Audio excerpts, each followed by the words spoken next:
জামায়াতে ইসলামের লোগো পাল্টে যাচ্ছে সম্ভবত না, মোটামুটি নিশ্চিতভাবে বলা যায়, কিন্তু তাদের একটা বক্তব্য আছে, সে কারণে সম্ভবত কথাটা যোগ করলাম।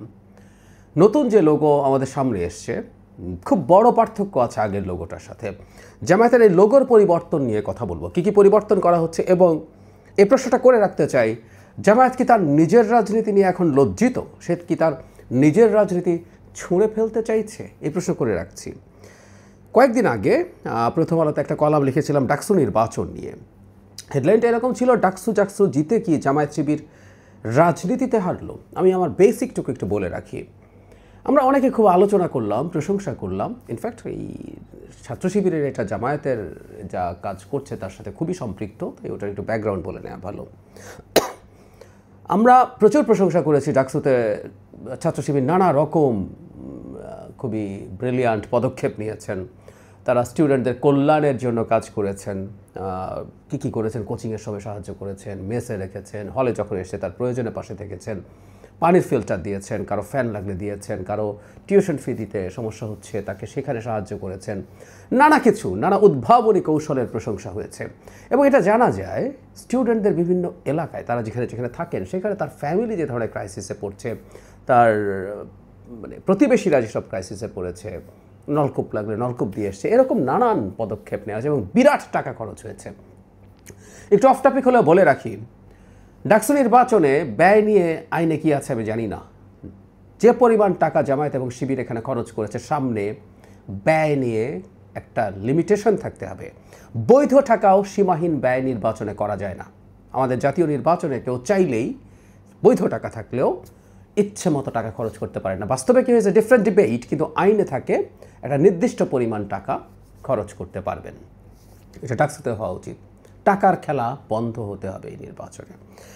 যাই হোক, শুধু তাই না, নানান রকম আলোচনা এসছে যে তারা তাদের মনোনয়নের ক্ষেত্রে, যেমন একজন নারী শিক্ষার্থীকে মনোনয়নের ক্ষেত্রে খুবই আলোচনা এসেছে, যিনি হিজাব করেন না। এবং শুধু সেটাই না, একটা সংবাদ সম্মেলনে প্রেসিডেন্ট এবং জেনারেল সেক্রেটারি প্রার্থীর মাঝখানে তিনি বসে সংবাদ সম্মেলনে পার্টিসিপেট করেছেন, সেটা আমরা দেখতে পেরেছি। তাদের যে প্রার্থীরা আছেন, পুরুষ প্রার্থীরা, তাদের অনেকেরই টিপিক্যালি শিবিরের যে ধরনের লুক থাকে, যে ধরনের দাড়ি থাকে এবং একটা নির্দিষ্ট দৈর্ঘ্যের শর্ট প্যান্টস পরেন, সেগুলো হয়নি। তারা নারীদের সাথে খুব অবলীলায় ঘুরে বেরিয়েছেন। এসব নিয়ে অনেকে খুব তাদের উদ্ভাবনী কৌশল, যে জামায়াত শিবির তাদের প্রতিক্রিয়াশীল এক ধরনের রক্ষণশীল রাজনীতি থেকে বেরিয়ে আসছেন বলে প্রশংসা করছেন। আমি জামায়াত ইসলামের ছাত্র শিবিরের আমি গঠনতন্ত্র পড়লাম, তাদের লক্ষ্য উদ্দেশ্য এবং যা আছে কর্মপদ্ধতি, তাদের প্রস্তাবনা, সব কিছু শতভাগ ধর্মভিত্তিক। যে কেউ পড়তে পারেন, আমি আমার ওই কলামে এগুলো উল্লেখ করেছি, আর পড়তে চাইছি না এখন। সেই ছাত্র সংগঠন, কেউ বলবেন যে এখানে তো শিবির নামে কেউ ছিল না, প্যানেল অন্যদের, তো যাই হোক এই কুতর্কে ঢুকছি না, এটা শিবির হিসেবে ধরেই আলোচনা করছি। এরপর যদি কেউ মনে করে এটা শিবির না, তাহলে আর তার প্রশ্নের প্রয়োজন নেই। তো তারা ইসলাম যে কথাটা খুব বলেন, এই ইসলামকে নিয়ে খুব বেশি ডিল করেনি। 36 দফা তাদের ছিল, ইশতেহার ছিল, তার মধ্যে কোথাও অলমোস্ট ইসলাম নেই। সবই এই কীভাবে শিক্ষার গুণগত মান বাড়ানো যায়, স্টুডেন্টদের কল্যাণ করা যায়, সেই আলাপগুলো আছে। আমার আর্গুমেন্ট ছিল যে এসব করার মাধ্যমে সে জিততে পারে, জিতারিও এখন অবশ্য সিরিয়াস প্রশ্ন তৈরি হয়েছে, কারচুপির আলাপ এসছে, কিন্তু সরিয়ে রেখে বলছি, সে নির্বাচনে জিতেছে কিন্তু তার রাজনীতিটা হেরেছে। তার রাজনীতি হচ্ছে ইসলামী রাজনীতি। জামায়াত শিবির বাংলাদেশে ইসলামী রাজনীতি করেন, তাদের নামের সাথে বাংলাদেশ ইসলামী ছাত্র শিবির আছে। সে ইসলামকে খারিজ করে দিয়ে তারা বরং সরিয়ে রেখে, লুকিয়ে রেখে তারা তাদের নির্বাচনী কৌশল সাজিয়েছেন, এবং এর মাধ্যমে একটা স্বীকৃতি আছে তার রাজনীতি জনগণ গ্রহণ করে না, রাদার মধ্যপন্থী কল্যাণমুখী রাজনীতি পছন্দ করে। That was my argument.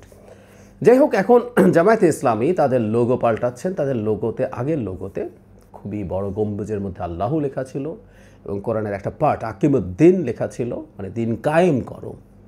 নতুন লোগো একেবারেই ভিন্ন রকম, এর মধ্যে এগুলো কোনোটাই দেখা যাচ্ছে না। যদিও তাদের একজন বলেছেন নতুন লোগোতে যে কলম আছে তার মধ্যে নাকি আল্লাহ লেখা আছে। হোয়াটএভার, আমরা যে ছবি সামনে এসছে সেটা নেই, এবং আগে আল্লাহ যতটা প্রমিনেন্ট ছিল সেটা এখন আর নেই। এখন খুবই, যদি থেকে থাকে আমি জানি না, এটা সমালোচনার পর যোগও করতে পারেন তারা, হোয়াটএভার, কিন্তু আমরা খেয়াল করছি অন্তত দিন কায়েম করো, দিন কায়েম করো, এই কথাটা তারা সরিয়ে ফেলছেন। তার মানে জামায়াত কি তার নিজের রাজনীতি নিয়ে লজ্জিত? ইসলামী রাজনীতির যে মূল কথাগুলো, দিন কায়েম করার কথা তারা বলতেন এক সময়, সেটা নিয়ে তারা লজ্জা পাচ্ছেন। কেউ কি তাদেরকে, অথবা তাদেরকে এমন প্রশ্ন করছেন যে সেটার মাধ্যমে তারা চাপে পড়ছেন বলে কৌশল হিসাবে এটা সরিয়ে রাখছেন? আমি প্রায় একটা কথা বলি, যেমন কেউ কেউ বলেন যে ছাত্র শিবিরও কৌশল করতেই পারে, জামায়াত কৌশল করতে পারে। এবং একদিন একটা টক শোতে একজন আলোচক একই কথা যখন বললেন, তখন সেটার প্রতিবাদ এটা বলে করেছিলাম, বিএনপি, আওয়ামী লীগ বা অন্যান্য যেসব নন ইসলামিক রাজনৈতিক দল আছে তাদের গঠনতন্ত্র পাল্টে ফেলা, তাদের ম্যানিফেস্টোর বাইরে চলে যাওয়া খুব কঠিন বিষয় না। কারণ জামায়াত ইসলামীর ভাষায় এটা হচ্ছে মানবরচিত মতবাদ, কথাটা ঠিক। তারা দাবি করেন তাদের মতবাদ মানবরচিত নয়, এটা ডিভাইন, এটা সরাসরি স্রষ্টা থেকে এসছেন। এটা ট্রু। আমাদের কোরআনকে ভিত্তি করেই তারা, কোরআন সুন্নাহকে ভিত্তি করেই, হাদিসকে ভিত্তি করেই তারা তাদের শাসন কায়েম করবেন বলে বলেন। সুতরাং আল্লাহর কাছ থেকে আসা আইন বিধান হুট করে ভেঙে ফেললাম, কৌশল করলাম, এই জিনিসগুলো করা যায় না। সুতরাং আর সব দলের গঠনতন্ত্র এবং তার লক্ষ্য উদ্দেশ্য পাল্টে ফেলার সাথে এটার পাল্টে ফেলার মধ্যে দুস্তর ব্যবধান আছে, যেহেতু তারা ইসলামের কথা বলেন। এখন একটা গুরুত্বপূর্ণ প্রশ্ন হলো, আমরা প্রায় আলোচনা করি বাংলাদেশে প্রচুর ইসলামাইজেশন হয়েছে, মানুষের ধর্মের প্রতি অনেক বেশি ঝুঁকেছে, অনেক বেশি ধর্ম পালন করে। যদিও আমার একটু দ্বিধা আছে, দ্বিমত আছে।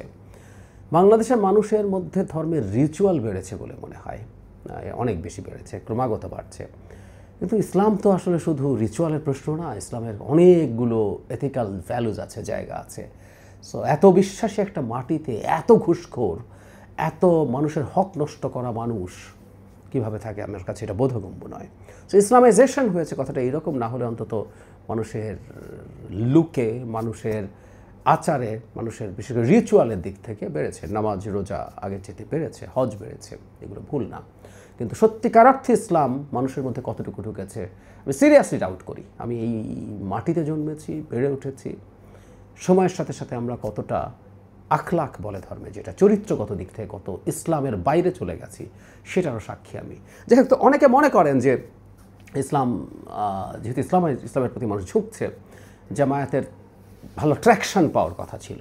তো আমি যদি তাই বলি, জামায়াতের তো উচিত ছিল অন্য সব কিছু সরিয়ে, যেমন জামাতের আমির কয়দিন আগে তারা কীভাবে বেকারত্ব দূর করবেন, কীভাবে দুর্নীতি দূর করবেন, ওইসব আলাপ করছেন। অথচ জামাতের উচিত ছিল শরিয়া কীভাবে কায়েম করবেন, তাদের শরিয়া বলতে কী বোঝায় সেটা জনগণের সামনে আনা। এটা আনতে হবে, অথবা অফিসিয়ালি বলতে হবে তারা কখনোই শরিয়া কায়েম করবেন না। দুটোর একটা, ইটস এ মাস্ট।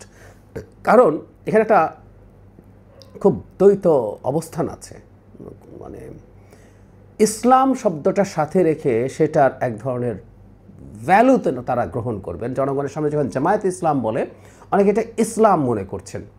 সুতরাং এটা তার নির্বাচনের ক্ষেত্রে সুবিধা দিচ্ছে, কিছু কিছু মানুষকে কানেক্ট করতে সুবিধা দিচ্ছে। সেই যদি হয়ে থাকে, ইসলামকে তারা কিভাবে ইনকর্পোরেট করবেন সেটা তাদের ক্ষমতায় আসলে, সেটা যদি না বলেন, এটা ভণ্ডামো হবে।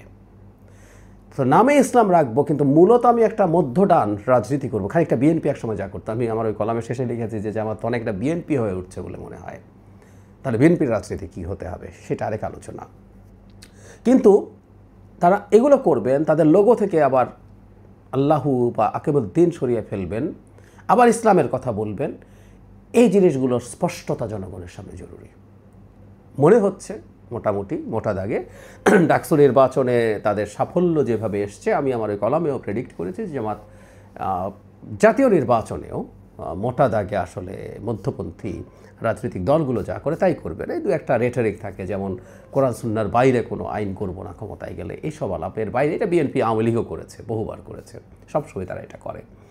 তো এটার বাইরে তারা কিছু করবে বলে মনে হয় না। এবং এই লোগো বাদ দেওয়ার মাধ্যমে জামায়াত আসলে তার নিজের রাজনীতিকে নিজে পরাজিত করছে। সে প্রমাণ করছে নিজের রাজনীতি, এতদিন যে রাজনীতি তারা করেছে সেটা লজ্জাস্কর রাজনীতি। তারা নিজেরা লজ্জিত হচ্ছে। আমি জানি না তাদের লজ্জার কারণ কী, কিন্তু তারা হচ্ছেন লজ্জিত। তারা মনে করছেন এটা দিয়ে হবে না।